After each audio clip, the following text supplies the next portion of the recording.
అడుగు పెట్టావు, దేవుని అడుగు. నాకే ఒక సొంత క్లినిక్ దయచే ప్రభు, నేనే వాళ్ళకు వైద్యం చేసే స్థితిమంతురాలుగా నన్ను నిలవబెట్టు. ఎంతకాలం 20,000, 30,000, 30,000, 35,000 జీతం నన్ను స్థితిమంతుడిగా నిలవబెట్టు.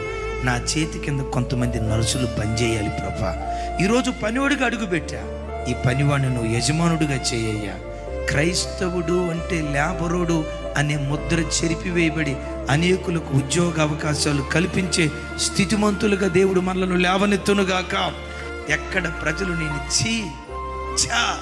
వీడు బ్రతుక వడ్డీల మీద బ్రతికేవాళ్ళరా వీళ్ళు, నెల నెల మాకు వడ్డీలు ఇస్తారా వీళ్ళు, నెల నెల మేము అప్పిస్తే ఆ అప్పు అనుభవిస్తా వడ్డీ, వీళ్ళ బ్రతుకంతా ఎప్పుడు వడ్డీయరా. బిడ్డ, నువ్వెక్కడున్నా నీ చెయ్యి ఎట్లాగే ఉండాలి, నీ చెయ్యి ఎట్లాగే ఉండాలి. కొంచెంలో పొదుపుగా ఉండు. నేనంట మొక్క